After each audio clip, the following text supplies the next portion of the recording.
Good morning, everyone. So, till the last class, we have successfully completed the chapter parabola. ठीक है?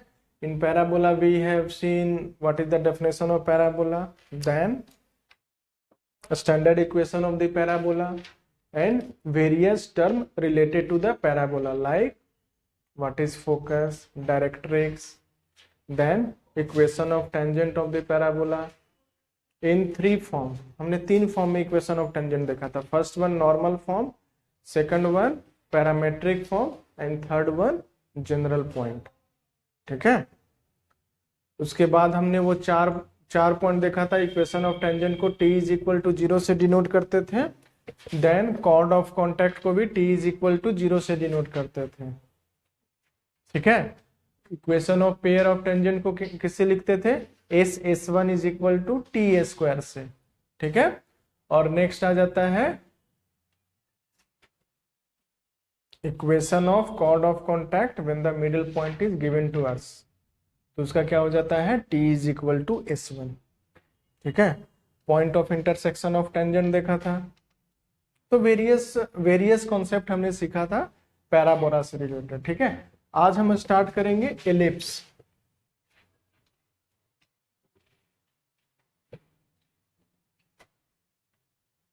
Ellipse में क्या है? देखिए, आपका जो कोनिक सेक्शन का डेफिनेशन है, the locus of a point moves in a plane in such a way that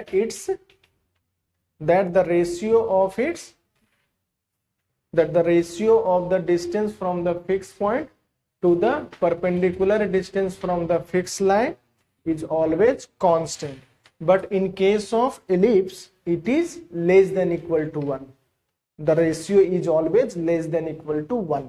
ठीक है. तो डेफिनेशन लिखिए सभी लोग. एलिप्स का डेफिनेशन लिखिए. The locus of a point moves in a plane in such a way that the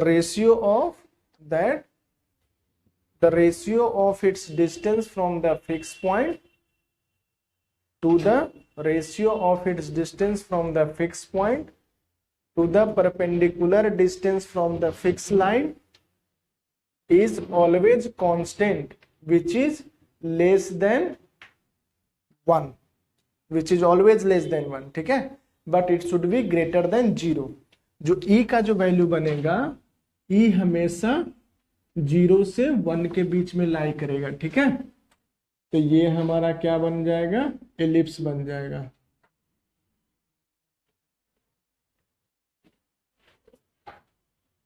x y.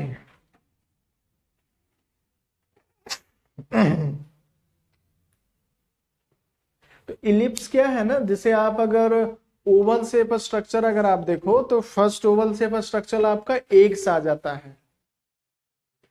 ठीक है. एक्स को अगर आप देखो तो x is a properly Oval shape structure. Oval shape का क्या मतलब है कि आपका वन साइडेड ना, मतलब स्ट्रेच रहेगा. मतलब अगर आप देखोगे जैसे सर्कल में क्या है कि ऑल अराउंड सेम आपको फेस दिखेगा, लेकिन ओवल शेप में दिखेगा कि वन साइडेड आपको स्ट्रेच रहेगा और अदर साइडेड में वो कंप्रेस रहेगा. आप देखना, ऑब्जर्व करना, एक्स को आप लेना और एक्स को आप देखना. अगर थोड़ा सा ध्यान से अगर आप देखोगे तो आप देखोगे ना कि इधर साइड स्ट्रेच किया हुआ रहेगा, या आप उसको वर्टिकली ओरिएंट कर दो. ओरिएंटेशन अगर आप वर्टिकली रखो तो क्या दिखेगा कि आपका ऊपर साइड स्ट्रेच रहेगा. ठीक है. और साइड में जो हॉरिजॉन्टली साइड है वो आपका कंप्रेस रहेगा. समझ में आया कि नहीं आया? तो इस तरह से हम ओवल शेप स्ट्रक्चर को हम विजुअलाइज कर सकते हैं. ठीक है. सभी ने डेफिनेशन लिख लिया है? सभी ने डेफिनेशन लिख लिया ना? चलो, तो अब देखो यहां पर अगर आप ऑब्जर्व करो तो देखो लेफ्ट हैंड साइड को अगर हम ढक देते हैं, देखो लेफ्ट हैंड साइड को अगर हम ढक देते हैं तो ये कुछ पैराबोला का स्ट्रक्चर दिख रहा है, और राइट हैंड साइड को ढक देंगे तो ये कुछ फिर से एक और पैराबोला का स्ट्रक्चर दिख रहा है. यानी कि इसमें क्या है? Combination of 2 parabola we can say. तो कॉम्बिनेशन ऑफ 2 पैराबोला, तो एक पैराबोला से क्या क्या आता था? एक फोकस, एक डायरेक्ट्रिक्स. तो सोचो कि दो पैराबोला रहेगा तो क्या बनेगा? 2 फोकस और 2 डायरेक्ट्रिक्स रहेगा कि नहीं रहेगा? क्लियर है ये पॉइंट कि नहीं क्लियर है? क्लियर है. तो यहाँ पे मैं क्या करता हूँ, ये हमारा फिक्स पॉइंट है, let suppose x1 comma y1, और ये कोई जनरल पॉइंट है x कॉमा y। ठीक है, ये हमारा इक्वेशन ऑफ डायरेक्ट्रिक्स है, इक्वेशन ऑफ डायरेक्ट्रिक्स। तो इक्वेशन ऑफ डायरेक्ट्रिक्स है तो ये क्या हो जाएगा, ये परपेंडिकुलर हो जाएगा। तो Lx plus My plus n is equal to 0। ठीक है, इक्वेशन ऑफ डायरेक्ट्रिक्स हो गया। तो ये पॉइंट P है, ये पॉइंट M है, और ये पॉइंट फोकस F है। ठीक है, तो what we can write, we will write PF divided by PM is equal to E and which is less than 1। समझ में आया कि नहीं आया? आ गया। अब इसका अगर मैं एक्सप्रेशन लिखूं तो एक्सप्रेशन में क्या लिखूंगा,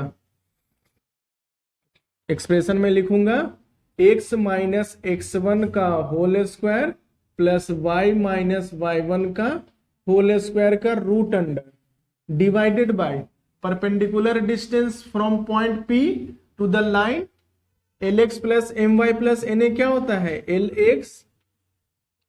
Lx plus My plus n का mod divided by root under L square plus M square is equal to E। लिखूंगा E। ठीक है, अब डिनोमिनेटर को राइट हैंड साइड शिफ्ट कर दीजिए तो ये क्या बन जाएगा, x माइनस x1 का whole square plus y minus y1 का whole square is equal to E into Lx plus My plus n divided by root under L square plus M square. कोई दिक्कत नहीं। स्क्वायरिंग बोथ साइड कीजिए, squaring both sides, तो क्या बन जाएगा, x minus x1 का whole square plus y minus y1 का whole square is equal to E square Lx plus My plus n का मॉड का whole square divided by L square plus n square. ठीक है, आप इसको rearrange करोगे। ठीक है, ऑन सिंप्लीफिकेशन,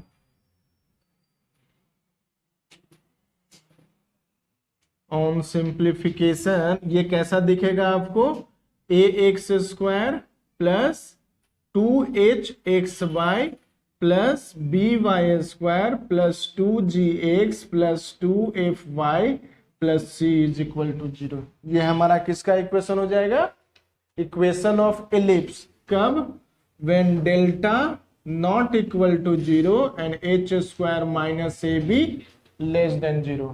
डेल्टा कैसे लिखते थे, डेल्टा हम लिखते थे कैसे, delta is equal to a b c h h, यहां पे g, yes g f f, ये हमारा डेल्टा था। समझ में आया कि नहीं आया, क्लियर है? तो ये तरीका है। अगर आपके पास e लेस देन 1 दिया हुआ रहेगा तो आप समझ जाना कि क्या दिया हुआ है, इक्वेशन ऑफ एलिप्स के बारे में बातचीत कर रहा होगा। क्लियर है कि नहीं क्लियर है? क्लियर है। जैसे एक क्वेश्चन, अगर मैं ये वाला पहले आप कॉपी कर लो, इसके बेसिस पे कैसे क्वेश्चन आते हैं मैं वो आपके साथ डिस्कस कर लेता हूं। ठीक है, आप इसको नोट डाउन कीजिए।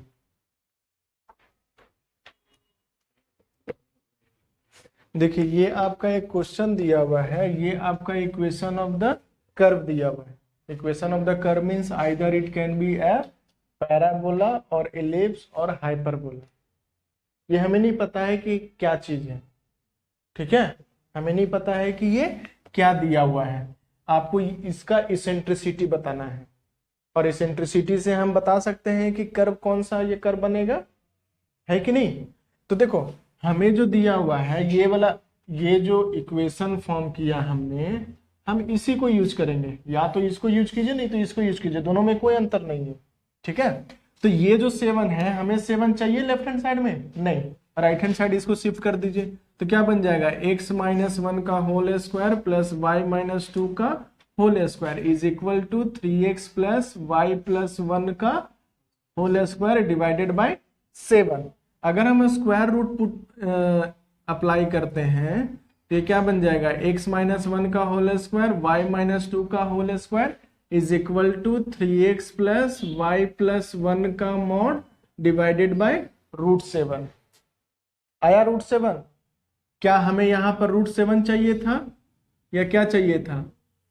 हमें √10 चाहिए था। हमें क्या चाहिए था? √10। तो यहां पर क्या हो जाएगा, √10 आएगा कि नहीं आएगा? ये बात समझ में आया? समझ में आया कि नहीं आया? देखो ना, 3 का स्क्वायर कितना, 9, 1 का स्क्वायर तो स्क्वायर रूट ऑफ 9 प्लस 1 10, √10 यहां चाहिए था ना मुझे। तो जो भी एक्स्ट्रा नंबर बना वो क्या नंबर बना, √10 डिवाइडेड बाय √7। देखो ना, ये डिनोमिनेटर का डिनोमिनेटर है तो न्यूमरेटर में शिफ्ट कर जाएगा ना, और ये क्या बन जाएगा, mod of 3x plus y plus 1 divided by √10। अब बताइए इसका वैल्यू 1 से बड़ा है कि 1 से छोटा है? तो 7/10 का वैल्यू कितना होता है, 1 से बड़ा कि 1 से छोटा? तो स्क्वायर रूट भी करेंगे तो 1 से बड़ा ही होगा। ठीक है, तो हमारा e का वैल्यू आ गया क्या, 1 से बड़ा। ठीक है, e का वैल्यू 1 से बड़ा आ गया तो इसको हम क्या बोलेंगे, हाइपरबोला बोलेंगे। ठीक है, समझ में आया कि नहीं आया?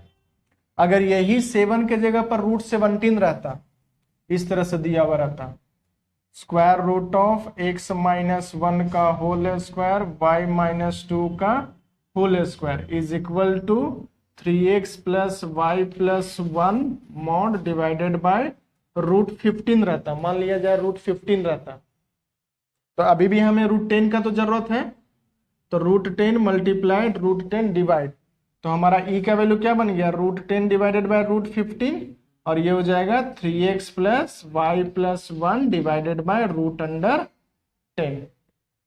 e का वैल्यू क्या आ गया, e is equal to 10 divided by 15 to 3 which is equal to 2/3। e का वैल्यू कितना आ गया बताओ, 2/3 1 से छोटा कि 1 से बड़ा, 1 से छोटा। स्क्वायर रूट करेंगे तो और छोटा हो जाएगा। समझ में आया? आप कोई भी नंबर देख लेना, 2 लो, स्क्वायर रूट ऑफ 2 करोगे तो 1 से बड़ा ही रहेगा, क्योंकि 2 क्या है, 1 से बड़ा है। और यही वैल्यू अगर आप लेते हो 1/4 लेते हो, स्क्वायर रूट ऑफ 1/4 करोगे तो ये भी हमें 1 से छोटा ही रहेगा। ठीक है, ये ट्रेंडिंग है, ऐसा नहीं है कि सर 1 से बड़ा लेंगे तो स्क्वायर रूट करेंगे तो 1 से छोटा होता है, ऐसा नहीं होता है। ठीक है, समझ में आया कैसे क्वेश्चन सॉल्व करना है? जो अगर आपका डायरेक्ट डेफिनेशन के बेसिस पे पूछा जाएगा तो ये क्या हो जाएगा आपका, ये जो इक्वेशन ऑफ द कर्व है वो एलिप्स देगा हमें, क्योंकि आपका e अगर 1 से छोटा आ गया ना तो एकदम आप 100% श्योर हो कि वो एलिप्स देगा। ठीक है, लेकिन अगर जनरल कर्व का इक्वेशन दिया हुआ रहे, अगर जनरल कर्व का इक्वेशन दिया रहे और आपको बताना रहे कि ये जनरल कर्व का इक्वेशन क्या रिप्रेजेंट करता है, तो आपको ये वाला कंसेप्ट अप्लाई करना पड़ेगा। ये हमने स्टार्टिंग जब हम कोनिक सिखा रहे थे तो हमें ये बता दिया था कि डेल्टा नॉट इक्वल टू 0 रहेगा तो इसमें 3 केसेस बनेगा, h² minus a b is equal to 0, h² minus a b less than 0 और h² minus a b greater than 0। 3 cases बनते हैं।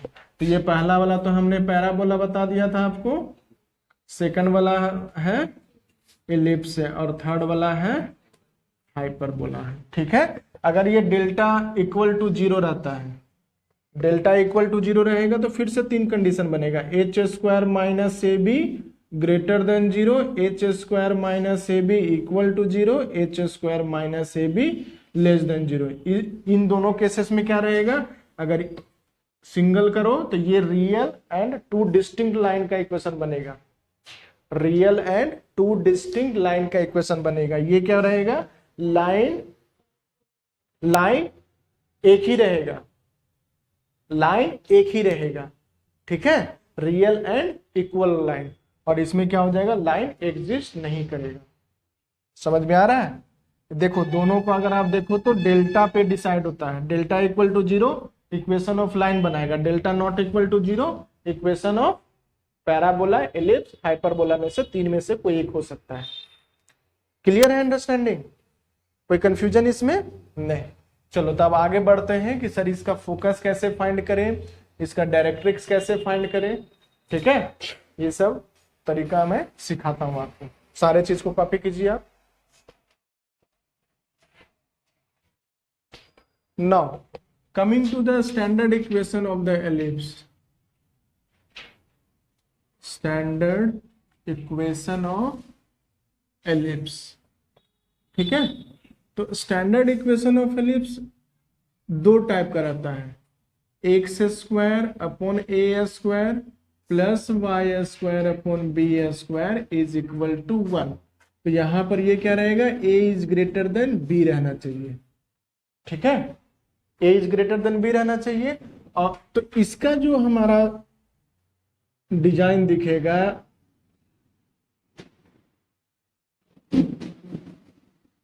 देखा, मतलब जो आप अगर एग को होल्ड करोगे तो हॉरिजॉन्टली आप एग को होल्ड करोगे, राइट। और अगर आप इस तरह से एग को होल्ड करोगे तो ये क्या हो जाएगा, वर्टिकल एलिप्स हो जाएगा। समझ में आया? तो उस केस में क्या हो जाएगा, जो b है it should be greater than a। ये कुछ इस तरह से आपको दिखेगा। जो सेकंड है वो है x square upon a square plus y square upon b square is equal to 1 where b is greater than a। तो इसमें जो आपका एलिप्स दिखेगा वो ऐसा दिखेगा। ठीक है, समझ में आया कि नहीं आया? इसमें एलिप्स इस तरह से दिखेगा आपको, मतलब आप एग को वर्टिकली होल्ड कर रहे हो। ठीक है ना? तो अभी हमारा जो डिस्कशन है वो इसी के बेसिस पे होगा।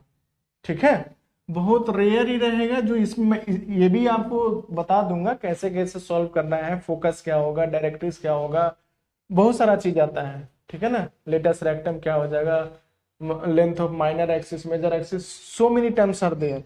ठीक है, पहले हम इसको डिस्कस कर लेते हैं, उसके बाद फिर हम इस पे डिस्कशन स्टार्ट करेंगे। ठीक है, कोई कंफ्यूजन नहीं होना चाहिए इसमें। चल अब आप सोचो, ये जो पॉइंट है, ये पॉइंट क्या है, पॉइंट लाइज ऑन, नहीं ये वर्टेक्स नहीं है। ठीक है, अब हम कुछ पॉइंट को ना, ये हम बोलेंगे क्या, देखो अभी कुछ मत बोलो। अगर मैं इस बोलूं तो सर ये वाला पॉइंट एक्स एक्सिस पे लाई कर रहा है, इतना तो बोल सकते हैं, ये पॉइंट एक्स एक्सिस पे लाई कर रहा है। मैं ईच एंड एवरी पॉइंट का मैं बताऊंगा क्या बोलते हैं, किसको क्या बोलते हैं। ठीक है, लेकिन ये वाला पॉइंट अगर आप जनरल मतलब एकदम सिंपल मीनिंग में बात करो तो सर ये पॉइंट एक्स एक्सिस में लाई कर रहा है, ये पॉइंट क्लियर है। तो एक्स एक्सिस में लाई कर रहा है तो एक्स एक्सिस में क्या जीरो होता है, वाई कोऑर्डिनेट जीरो होता है। वाई को जीरो पुट कीजिए, तो वाई को जीरो पुट करेंगे तो एक्स का क्या वैल्यू आएगा, बोलो। अरे ये ए है, ये ए डैश है, क्या आएगा बोलो, तो zero. X square upon a square is equal to 1, x square is equal to a square, x square minus a square is equal to 0। तो x plus a into x minus a is equal to 0। तो x is equal to plus minus a बनेगा। कोई confusion यहां तक? तो कहना इसे, ये इसको हम a,0 बोल देते हैं और a डैश को माइनस a,0 बोल दें कि नहीं? कोई दिक्कत किसी को भी? एनीवन? नहीं। सर ये तो समझ में आ गया। अब देखो फोकस कहीं यहां लाई कर रहा होगा, तो लेट से फोकस इज आवर p,0, हाँ या ना? फोकस p,0 हो गया, और डायरेक्ट्रिक्स यहां लाई कर रहा होगा, डायरेक्ट्रिक्स यहां लाई कर रहा होगा, तो इसको हम बोल दें x is equal to k। Just ये अभी p और k का मैं एक्सप्रेशन दूंगा, आपको कहीं पर भी हड़बड़ी करने का जरूरत नहीं है। What is p, what is k, कहीं पर भी हड़बड़ी करने की जरूरत नहीं है। ये हो गया हमारा, ये तो c आप मान लो c, और इसको आप मान लो क्या, t मान लो। पॉइंट कंसीडर करने में कोई दिक्कत है? नहीं, कोई दिक्कत नहीं होना चाहिए। ठीक है, चलो अब हम आते हैं डेफिनेशन पे। अपना डेफिनेशन क्या है, रेशियो ऑफ द, बोलो, हाँ, ratio of the distance from the fix point. ये देखो तो हमारा पॉइंट ए इलिप्स पे लाई कर रहा है, तो लिखे इस तरह से P F a divided by a T is equal to e. हाँ या ना? अब बताओ तो डिस्टेंस बिटवीन एफ ए क्या होगा? ये हमारा आप मान लो एज ए ऑरिजिन ही मान लो इसको, ठीक है, जो पॉइंट ऑफ इंटरसेक्शन है ऑरिजिन मान लो इसको आप। तो बताओ तो एफ ए का लेंथ कितना आएगा? कहने से सी ए का लेंथ ए है और सी एफ का लेंथ पी है, तो एफ ए का लेंथ ए माइनस पी हो जाएगा डिवाइडेड बाय। अब हमें चाहिए एटी का लेंथ चाहिए। एटी का लेंथ चाहिए तो सी से टी तक का लेंथ कितना है? के। और सी से ए तक का लेंथ कितना है? ए। तो बताइए तो एटी का लेंथ कितना लिखेंगे? K minus a is equal to e. कोई दिक्कत नहीं। तो क्या बन गया? A minus p is equal to e into k minus a which is equal to e k minus e a is equal to a minus p. समझ में आया कि नहीं आया? क्लियर है सभी को? चल सर ये तो ठीक है, आपने यहां से स्टार्ट कर लिया। अगर मैं इसको अपोजिट साइड से देखूं, क्योंकि ये हमारा फोकस है, ये हमारा फोकस है ना, ये हमारा फिक्स लाइन है, sorry locus of a point है। F dash is the locus of a point है, ठीक है। तो यहां से मैं फोकस को यहां तक ले जाऊं, a dash F divided by a dash T ले जा सकता हूं ना मैं। ये जो पॉइंट आपको बताया था वो पॉइंट कहीं पर भी लाई कर सकता है ना, पॉइंट कहीं पर भी लाई कर सकता है कर पे, हाँ या ना? पॉइंट कहीं पर भी कर पे लाई कर सकता है। तो ये सेकंड पॉइंट है जो कर पे लाई कर रहा है, तो इसका डिस्टेंस फोकस से तो ए डैश एफ और इसका डिस्टेंस डायरेक्ट्रिक्स से a dash T is equal to again e होगा। चलिए अब बताइए कि यहां से यहां तक का लेंथ कितना है?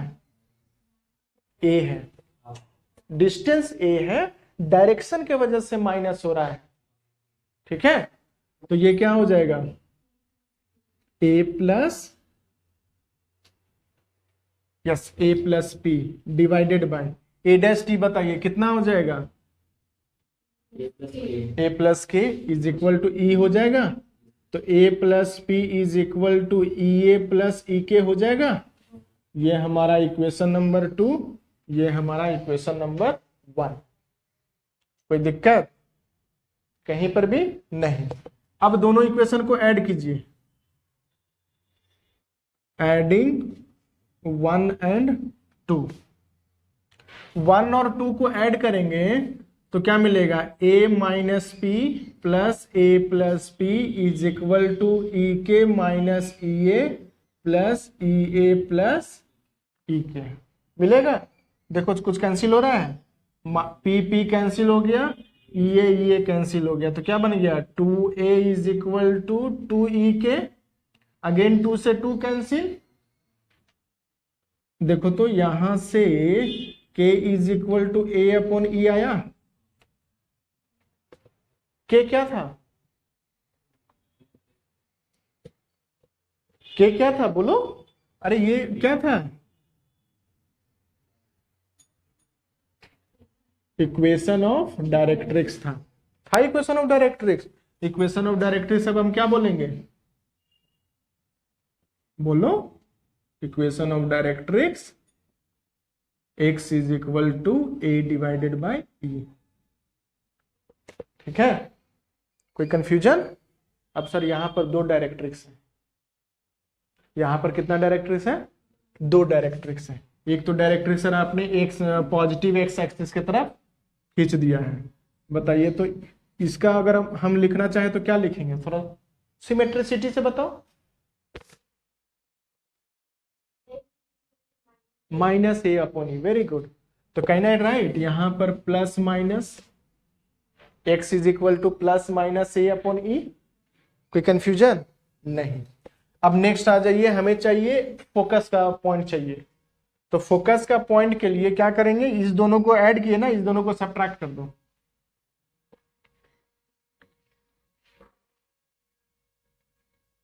सब्ट्रैक्टिंग 1 फ्रॉम 2, तो क्या हो जाएगा, a plus p minus a plus p is equal to e a plus e k minus ई के प्लस ई ए। ये कैंसिल हो जाएगा, यहां से a और a कैंसिल हो जाएगा, तो 2p is equal to 2ae, p is equal to ae। तो फोकस का कोऑर्डिनेट क्या हो गया, focus is equal to ae, 0। ये तो इसका हो गया। अगर मैं इस साइड वाले का फोकस लिखूं तो क्या लिखूंगा, माइनस ae, 0। सिमेट्रिसिटी से समझ में आ रहा है? हाँ, तो focus is equal to plus minus ae, 0। 2 point मिल गया हमको। Equation of directrix a upon e। देखो ये सर डिवाइडेड बाय में e काहे लिखे आप, ये चीज समझना जरूरी है। देखो ये वाला पॉइंट कितना है, a, पॉइंट a क्या है, a, 0। अब सोचो कि ये जो हमारा पॉइंट f है वो ae, 0 है। e का वैल्यू कितना है, 1 से छोटा। 1 से छोटा में अगर हम a को मल्टीप्लाई करेंगे तो बताइए 1 से बड़ा होगा कि 1 से छोटा होगा, सोचो। देखो a का कोई एक वैल्यू लो, कितना लोगे a का वैल्यू, लो कोई एक वैल्यू, चलो 2 ले लिया, ओके। e का कोई एक value low which is less than 1, कौन सा लोगे e का वैल्यू, 1/2, 1/2। अब a इंटू ई करो, कितना आया, 1। 2 से छोटा कि 2 से बड़ा, 2 से छोटा। तो 2 से छोटा यानी कि उसके पीछे लाई करना चाहिए, 2 से पहले लाई करना चाहिए ना 1, 2 से पहले 1 लाई कर रहा है, जस्टिफाइड। चलो आगे बढ़ते हैं कि सर ये वाला जो हमारा पॉइंट है ये भी पॉइंट जस्टिफाई कर रहा है क्या, a का वैल्यू कितना, e का वैल्यू कितना, 1/2। दोनों को डिवाइड कीजिए, कितना आया, 2 divided by 1/2 is equal to 4। बताओ 2 से ज्यादा आगे रहना चाहिए कि 2 से पीछे रहना चाहिए, आगे आ रहा है, समझ में आया कि नहीं आया। तो आपको equation of directrix and focus, 2 focus और 2 इक्वेशन ऑफ डायरेक्ट्रिक्स क्लियर है कि नहीं क्लियर है, कॉपी कीजिए, आप डेरिवेशन भी लिख लेना, ठीक है ना। और ये यूजिंग डेफिनेशन है, यूजिंग डेफिनेशन, डेफिनेशन हमारा यही था ना, ratio from the ratio of it distance from the fix point to the perpendicular distance from the fix line is equal to e. Copy कीजिए साराची। चलो अब नेक्स्ट आ जाते हैं। तो अभी जो हमने डेवलप किया था वो क्या डेवलप किया था, फोकस था। फोकस क्या लिखा था हमने, प्लस माइनस ae, 0। और डायरेक्ट्रिक्स क्या था, बोलो ना, नहीं, x इज इक्वल टू था बच्चा, वो तो k तो हमने कंसीडर किया था ना, x is equal to plus minus ae, a divided by e, plus minus a divided by e था। कोई कंफ्यूजन इसमें नहीं। अब हम करते हैं इक्वेशन डेवलप करते हैं। तो ये हमारा एलिप्स है, ये एक्स एक्सिस है, ये वाई एक्सिस है, ये हमारा फोकस है ae, 0 और ये हमारा डायरेक्ट्रिक्स है। देखो देखो अपना स्टडी पे आ जाते हैं, x is equal to a/e है, ठीक है। फिर से वही डेफिनेशन हम अप्लाई करेंगे, कौन सा डेफिनेशन, कौन सा definition, ratio of distance from the fix point to the perpendicular distance from the fix line is e. तो क्या हो जाएगा, इसको ले लो, कंसिडर करो। तो P F upon P M is equal to e. तो पी एफ का square is equal to e square into P M कर दें, पी एम का whole square. P F distance from P to F क्या हो जाएगा, x minus a e का whole square plus y minus 0 का whole square is equal to e square. Perpendicular distance इसमें drop कीजिए तो क्या हो जाएगा, x minus a upon e का whole square divided by square root of 1 square. क्योंकि y यहां पर 0 है ना, y 0 है, समझ में आया। तो स्क्वायर रूट ऑफ 1 स्क्वायर इज 1। इसको सिंप्लीफाई करते हैं तो ये क्या हो जाएगा, x square plus a square e square minus 2ae होगा plus y square is equal to e square x square plus a square upon e square minus 2x a upon e. E square से multiply कीजिए तो ये हो जाएगा x square e square plus a square minus 2aex, और ये हो जाएगा x square plus a square e square minus 2ae plus y square.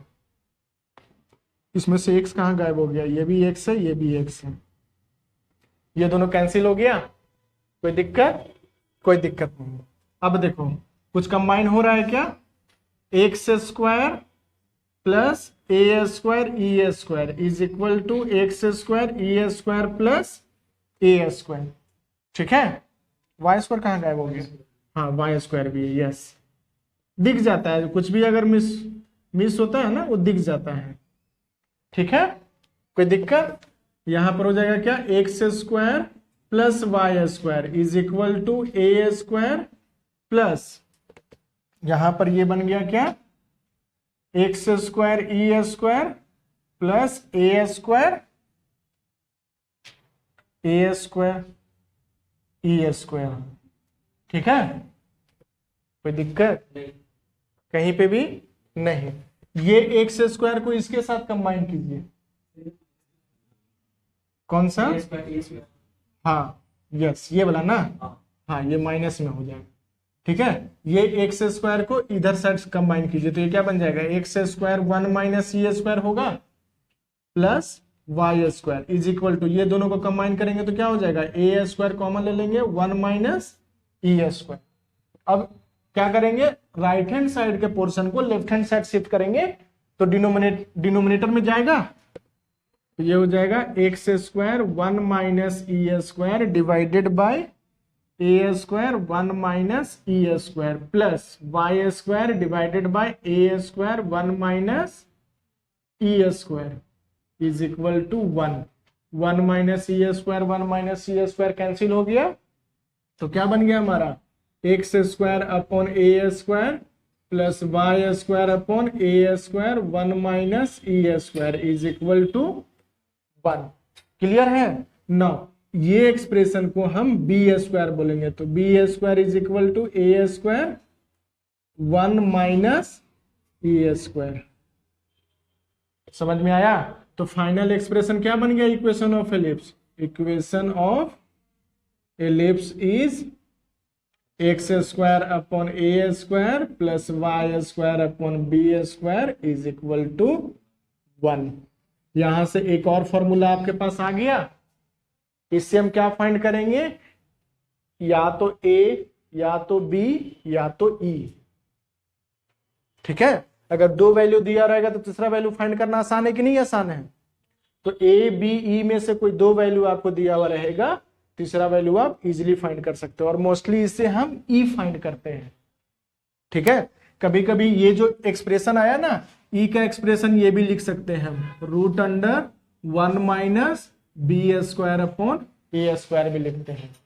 आपको पता है बी छोटा है ए बड़ा है, तो फ्रैक्शन भी क्या हो जाएगा, फ्रैक्शन भी छोटा रहेगा, 1 से छोटा रहेगा ना, और 1 माइनस 1 से छोटा करेंगे तो क्या बन जाएगा, 1 से छोटा हो जाएगा, और स्क्वायर रूट ऑफ 1 से छोटा इज 1 से छोटा,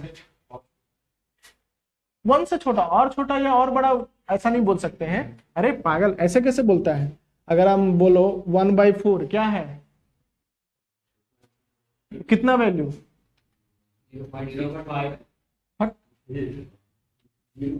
0.25। स्क्वायर रूट करो, कितना आ गया? बताओ कितना है इसका वैल्यू? 0.5। पहले वाले से बड़ा है कि पहले वाले से छोटा है? बड़ा है। बोल सकते हैं ऐसा कुछ? नहीं बोल सकते हैं कि सर पहले वाले से और छोटा हो जाएगा। बस ये याद रखना कि 1 से छोटा वैल्यू स्क्वायर रूट करेंगे तो वही 1 से छोटा ही रहेगा, 1 से बड़ा वैल्यू स्क्वायर रूट करेंगे तो 1 से बड़ा ही रहेगा। ठीक है? कोई इसमें दिक्कत, कहीं पे कोई कंफ्यूजन? बोलो नहीं। कॉपी कीजिए इसको और आप इसको इंपॉर्टेंट मार्क कर लेना, ये हमें याद रखना है। ये अरे इसी से तो ये लाया है ना, अगर ये चीज याद रहेगा तो इसको याद रखने में ज्यादा डिफिकल्टी है क्या? नहीं।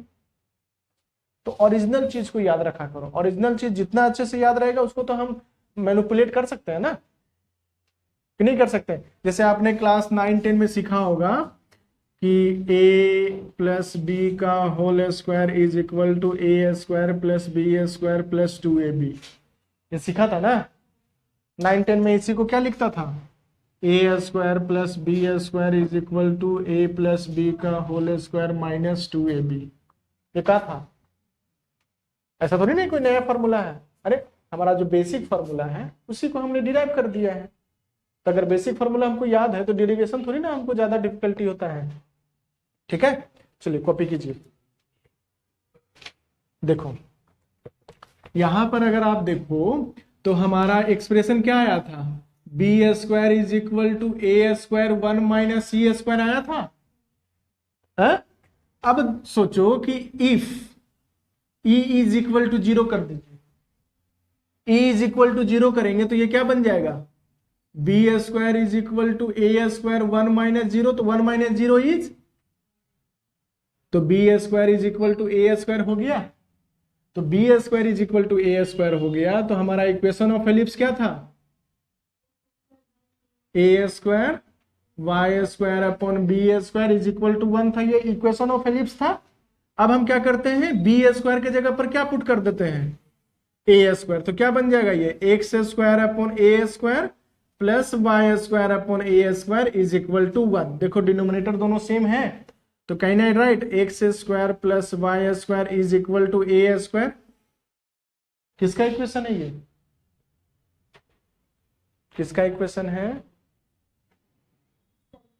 Yes, equation of circle.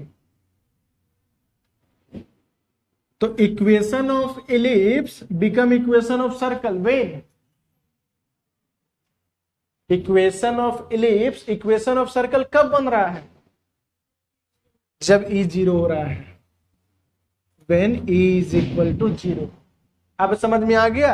अब मैं यहां पर कैटेगराइज कर दे रहा हूं, e इज इक्वल टू 0, तो सेकंड डिग्री कर्व क्या रिप्रेजेंट कर रहा होगा? सेकंड डिग्री कर्व क्या रिप्रेजेंट कर रहा होगा? Equation of circle. ठीक है, e इज इक्वल टू 1 क्या रिप्रेजेंट कर रहा होगा? Equation of parabola. e 0 से 1 के बीच में लाई कर रहा है, क्या रिप्रेजेंट कर रहा होगा? एलिप्स। और e ग्रेटर देन 1 पे क्या रिप्रेजेंट कर रहा होगा?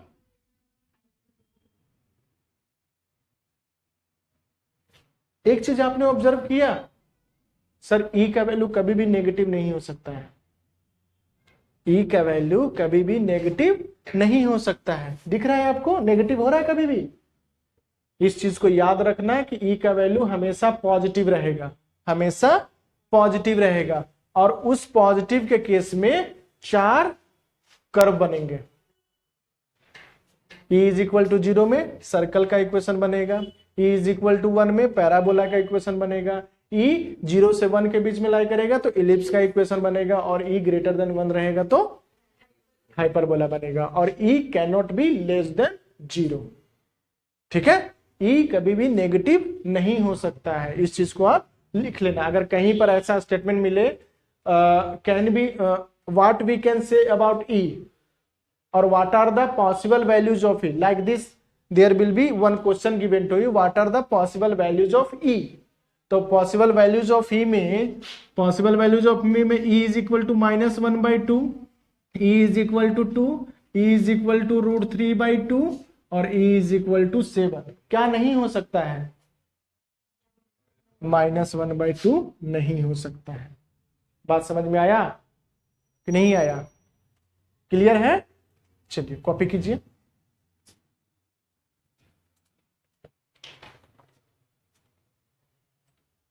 चलो, तो नेक्स्ट जो हमारा पार्ट है वो है terms related to ellipse. First one is what is axis. ठीक है, तो देखो ये जो हमारा एक्स एक्सिस है, एक्स एक्सिस को हम क्या बोलेंगे? मेजर एक्सिस बोलेंगे। मेजर एक्सिस इसलिए हम बोलेंगे कि ये जो लेंथ है, ये लेंथ कितना होगा? a,0 minus a,0। ये दोनों के बीच का अगर आप डिस्टेंस मेजर करो तो कितना हो जाएगा? 2a हो जाएगा। सिमिलरली y कोऑर्डिनेट को देखो तो ये 0,y है, ये हो जाएगा 0,b एंड 0,-b। तो एक हो गया मेजर एक्सिस, तो सेकंड क्या हो जाएगा? माइनर एक्सिस हो जाएगा। बात समझ में आया कि नहीं आया? डेफिनेशन लिखिए मेजर एक्सिस का। The line segment AA dash, line segment AA dash in which focus lie, the line segment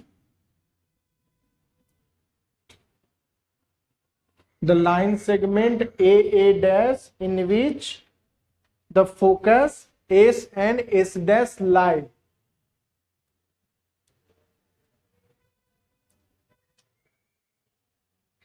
the length of major axis is 2a, length of major axis is 2a। Next लिखिए major axis के बाद major axis, next आ जाइए minor axis, minor axis.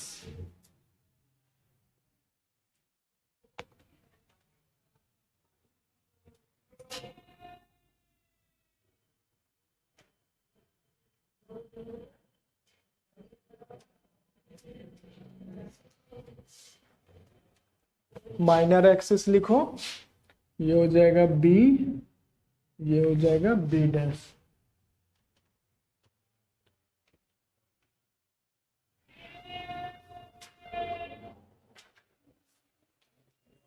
The y-axis intercept the ellipse, the y-axis intersect the ellipse,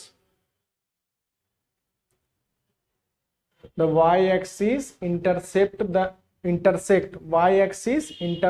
the ellipse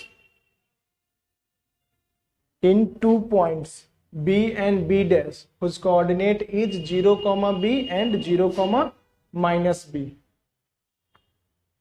0,b and 0,-b। Length of minor axis is 2b, length of minor axis is 2b।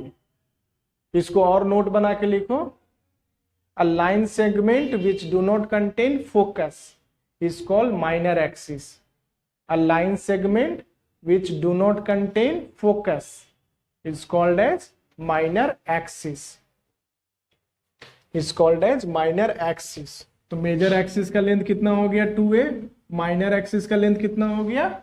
2b हो गया। ठीक है, अब next जो आपका point है वो है principal axis.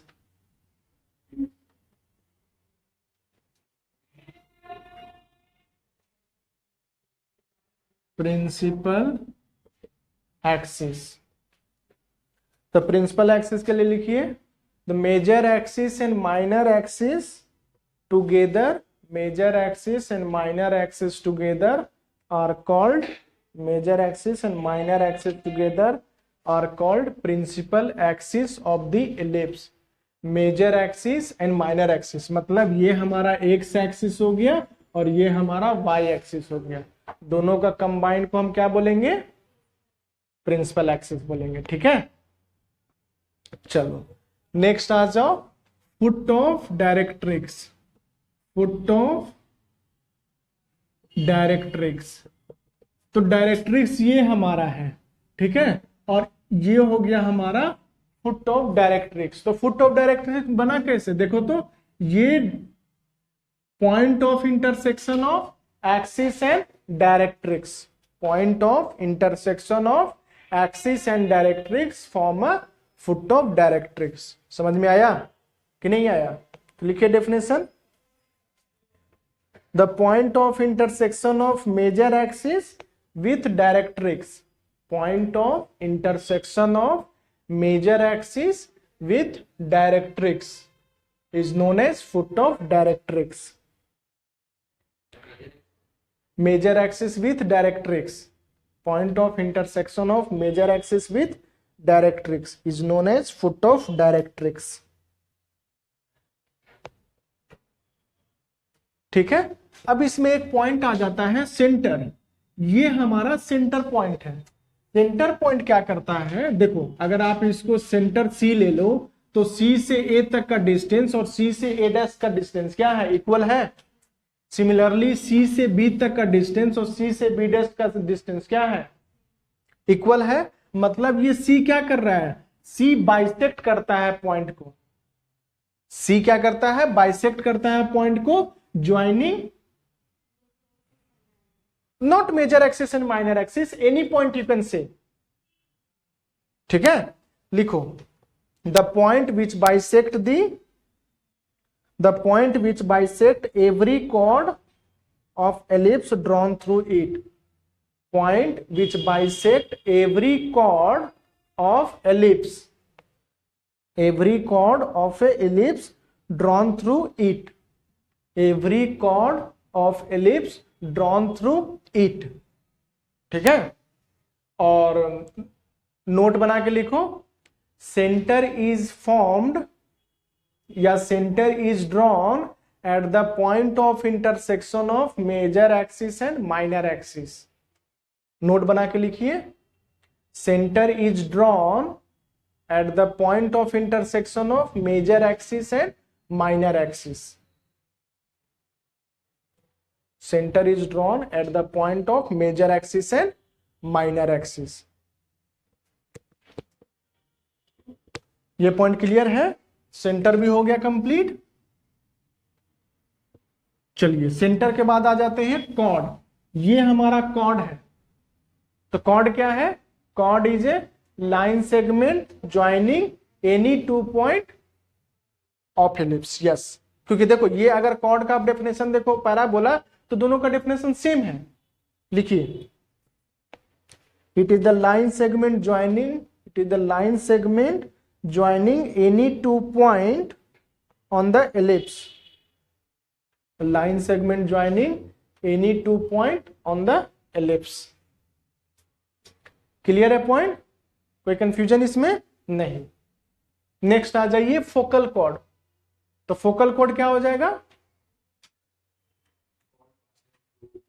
yes, very good, a chord which passes through focus। ये कॉर्ड को ना इस तरह से ना बनाओ क्योंकि फिर हमको डबल ऑर्डिनेट भी बनाना पड़ेगा ना। ये आप ले लो, ये हमारा क्या हो जाएगा, फोकल कॉर्ड हो जाएगा। ये क्या हो जाएगा, कॉर्ड हो जाएगा। ये क्या है, डायरेक्ट्रिक्स है। ये क्या है, फुट ऑफ डायरेक्ट्रिक्स है। फुट ऑफ डायरेक्ट्रिक्स है। ये जो पॉइंट है वो है फोकस है, ये जो पॉइंट है ये है सेंटर है। ठीक है, समझ में आया कि नहीं आया? अब यहां पर ये जो पॉइंट लेंगे,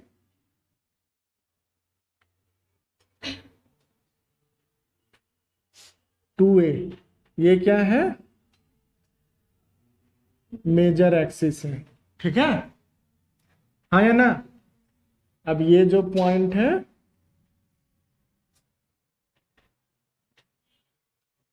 ये पॉइंट है टू बी, ये क्या हो जाएगा, माइनर एक्सिस है। ये पॉइंट समझ में आया? अभी तक हमने इतना डिस्कस किया है। इसमें कोई कंफ्यूजन तो बताइए आप लोग, कोई कंफ्यूजन नहीं, क्योंकि देखो एक बार सारा डेफिनेशन में कंप्लीट करवा दूंगा ना तो आपको समझ में आ जाएगा, रिलेट भी आप कर पाओगे अच्छे से। नहीं तो क्या होगा, दो डेफिनेशन आज दूंगा, दो डेफिनेशन कल दूंगा, तो मजा नहीं आएगा इस तरह से सारा चीज को एक साथ रिलेट करने में। ठीक है, तो हमने फोकल कोड देख लिया था। फोकल कोड के बाद क्या है, डबल ऑर्डिनेट। तो डबल ऑर्डिनेट क्या होगा, yes the chord which is perpendicular to major axis, यहां पर आप बोलेंगे हम, क्योंकि यहां पर दो एक्सिस है, मेजर एक्सिस है, माइनर एक्सिस है। लिखिए the chord which is perpendicular to, a chord which is perpendicular to major axis is known as double ordinate, is known as double ordinate. The chord which is perpendicular to major axis is known as double ordinate. Okay चलो, तो अब अगला क्या होना चाहिए बताइए, latus rectum. क्या होना चाहिए latus rectum, focus. Very good. Double ordinate passes through focus is known as, double ordinate passes through focus is known as latus rectum. ठीक है, तो सेंटर हो गया, सेंटर के बाद आ जाते हैं कॉर्ड, कॉर्ड के बाद आ जाते हैं फोकल कॉर्ड, फोकल कॉर्ड के बाद आ जाते हैं double ordinate, double ordinate, double ordinate के बाद आ जाते हैं लेटस रेक्टम, रेटस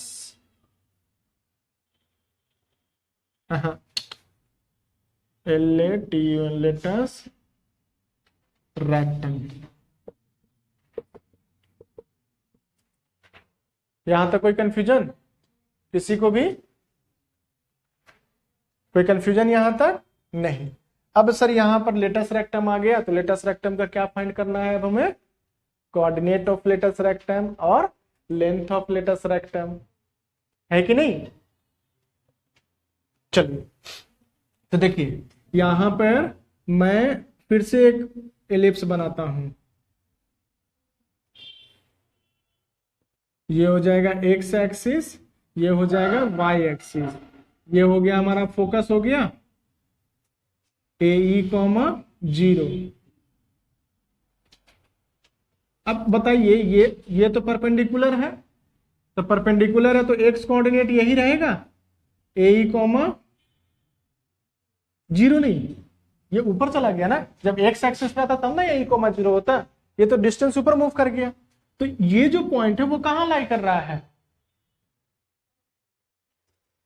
एलिप्स पे, यस इलिप्स पे लाई कर रहा है, तो इलिप्स पे लाई कर रहा है तो इक्वेशन ऑफ एलिप्स पे सेटिस्फाई करेगा, तो क्या हो जाएगा x square upon a square plus y square upon b square is equal to 1, AE, y lies on ellipse. So a comma e satisfy कीजिए इसमें, तो a square e square divided by a square plus y square upon b square is equal to 1 होगा। ए square cancel, कोई दिक्कत नहीं, तो यहां से क्या बन जाएगा हमारा y square upon b square is equal to 1 minus e square होगा, 1 माइनस ई स्क्वायर, हाँ या ना, तो 1 माइनस ई स्क्वायर को कहना है right b square upon a square, formula देखो क्या था, b square is equal to a square 1 minus e square था, तो हमें केवल 1 माइनस ई स्क्वायर चाहिए, तो ए स्क्वायर को लेफ्ट हैंड साइड शिफ्ट कर दीजिए, तो क्या बनेगा b square upon a square. Clear है कि नहीं क्लियर है, क्लियर है, तो this implies y square is equal to क्या हो जाएगा b square into b square divided by a square, तो y इज इक्वल टू क्या लिखेंगे हम, y is equal to plus minus b square upon a लिखेंगे कि नहीं, कोई दिक्कत कहीं पे भी नहीं। तो कोऑर्डिनेट ऑफ लेटस रेक्टम क्या हो जाएगा AE,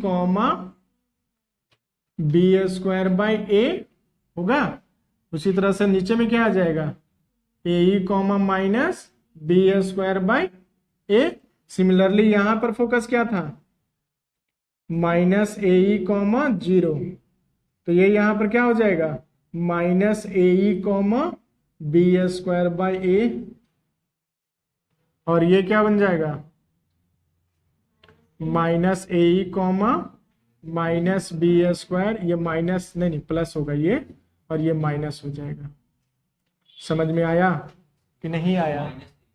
कहाँ पे ये माइनस नहीं होगा ना, देखो ये हमारा एक्स एक्सिस पॉजिटिव है ना, तो इसके अबाउट कहीं पर भी मूव करेगा तो एक्स एक्सिस तो पॉजिटिव ही रहेगा, वाई एक्सिस केवल नेगेटिव हो जाएगा। क्लियर है? तो कोऑर्डिनेट ऑफ लेटस रेक्टम समझ में आया। अब क्या फाइंड करना है, याद करो, length of latus rectum. Very good. अब सोचो कि एफ से पी तक का लेंथ कितना है, एफ से पी तक का लेंथ कितना है, वाई, तो वाई ऊपर जाएंगे तो वाई नीचे भी तो जाएंगे, तो कितना हुआ गया length of latus rectum, 2y। तो यहां पर लिख लीजिए coordinate of latus rectum, coordinate of latus rectum is equal to a e comma b square upon a e comma minus b square upon a minus a e comma minus b square upon a minus a e comma minus b square upon A.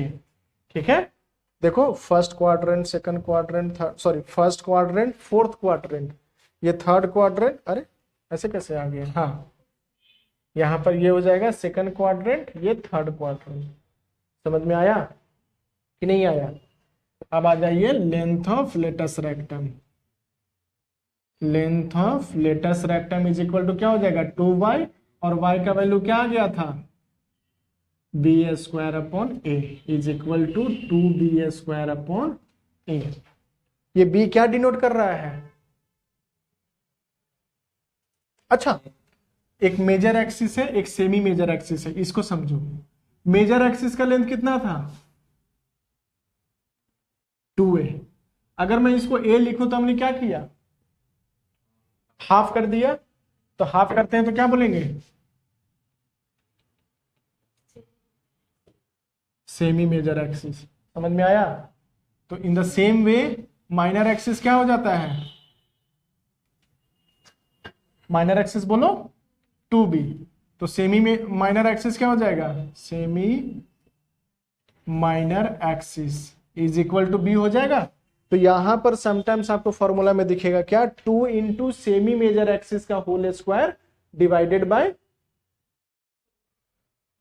Bye बोलो semi major axis. इसको आप इस तरह से भी लिख सकते हो कहीं कहीं पर आपको, या इसको और सिंप्लीफाई कर दें तो मेजर एक्सिस के लिए ऊपर में चाहिए 4 चाहिए, ऊपर में 4 चाहिए ना, तो 4 के लिए हमें क्या करना पड़ेगा, 2 से डिवाइड करना पड़ेगा। तो ये आपका कुछ इस तरह से बन जाएगा 4b square divided by 2a बनेगा। तो ये बनेगा, तो ये इसको मैं लिखूं 2b का whole square divided by 2a, तो 2b का क्या मतलब हो गया, बोलो माइनर एक्सिस, माइनर एक्सिस का whole square divided by major axis, minor axis का whole square divided by major axis is equal to length of latus rectum. समझ में आया कि नहीं आया?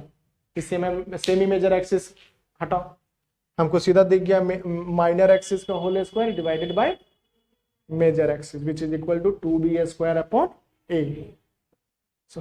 बात समझ में आया कि नहीं आया? डेरिवेशन भी क्लियर है, कैसे हमारा ये कोऑर्डिनेट ऑफ लेटस रेक्टम आया, कोऑर्डिनेट ऑफ लेटस रेक्टम समझ में आ गया।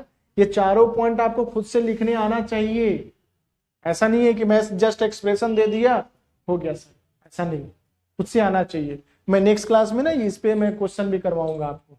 आज का क्लास में मैं ये चीज सोच रहा हूँ कि जो भी इससे रिलेटेड टर्म है वो मैं आज सारा कंप्लीट करवा दूं, ताकि आपको कल क्वेश्चन सॉल्व करने में परेशानी ना हो। ठीक है, कॉपी कीजिए सारा चीज।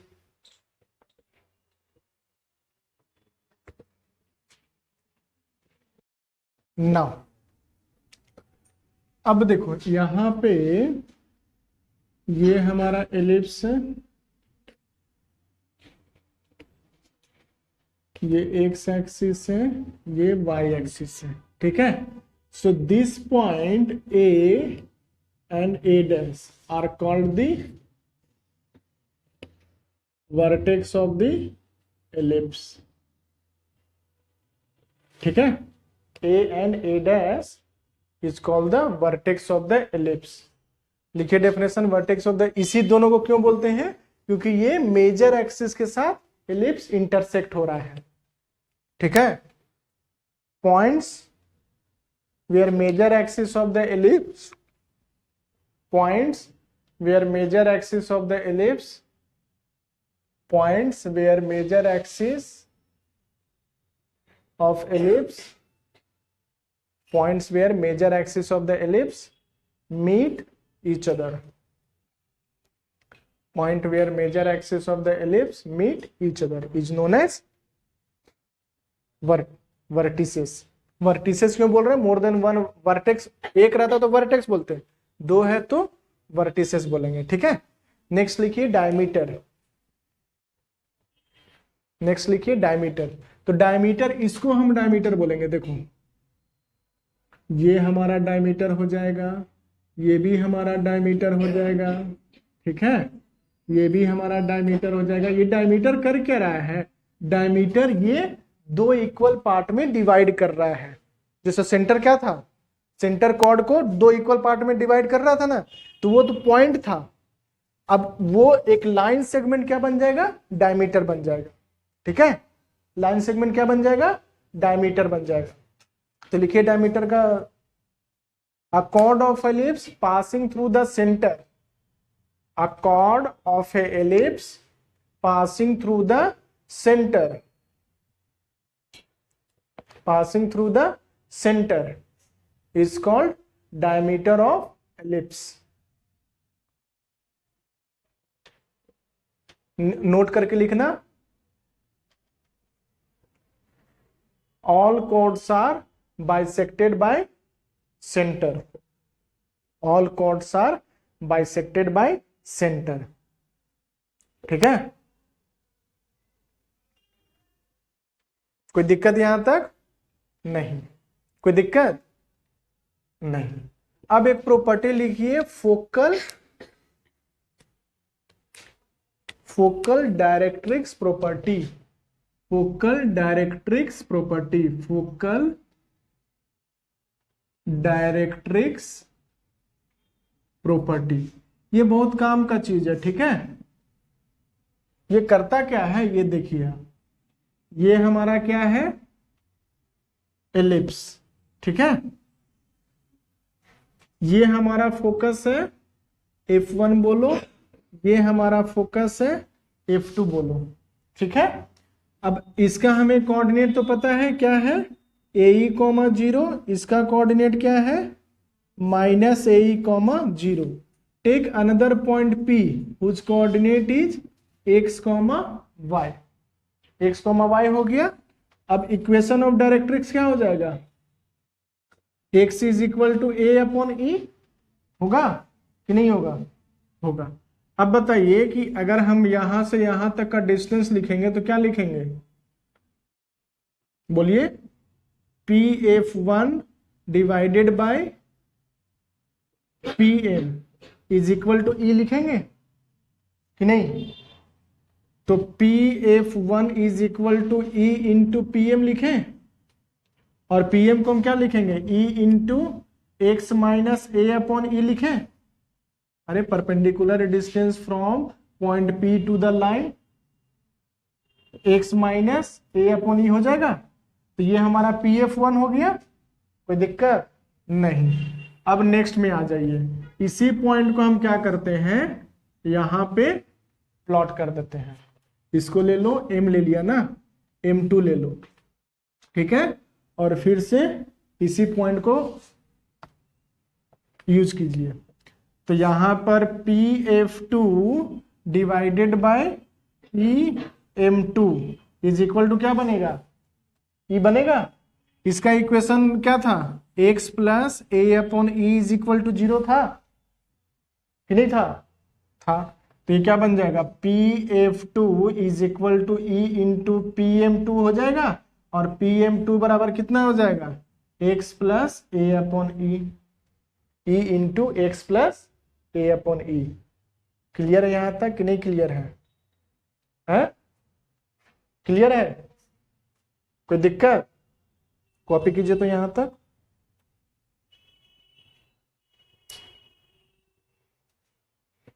इसको आप इस तरह से भी लिख सकते हो, e इंटू ए ई माइनस एक्स, क्योंकि ये मॉड में लिखा रहता है ना, ये मॉड में लिखा रहता है, ये तो पॉजिटिव है तो मॉड में लिखने का जरूरत नहीं है। ठीक है, अब मैं क्या करता हूं, अब मैं क्या करता हूं, PF1 plus PF2 is equal to A upon E minus X plus E into A upon E plus X. दोनों से ई को कॉमन ले लीजिए, A E minus X plus A upon E plus X, minus minus minus plus cancel, क्या बचा, E into 2a upon E gets cancelled, it is equal to 2a। मतलब क्या बन गया, PF1 plus PF2 is equal to 2a। तो इसे एक statement आ जाता है, the sum of the distance from focus to the ellipse is equal to major axis. समझ में आया? बल्कि ये जो पॉइंट है, ये पॉइंट अगर यहां एक रहता और दूसरा पॉइंट यहां रहता, तो ये दोनों का एडिशन भी क्या दे देता मुझे, मेजर एक्सिस के इक्वल दे देता। मतलब F1Q plus F2Q is equal to 2a। Clear है ये पॉइंट कि नहीं क्लियर है?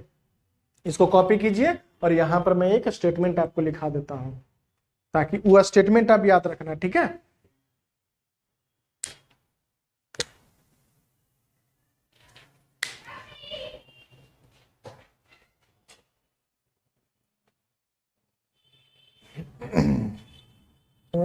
हाँ, so this is the statement, the sum of the focal distance of any point on the ellipse is equal to major axis. This is the second definition of the ellipse.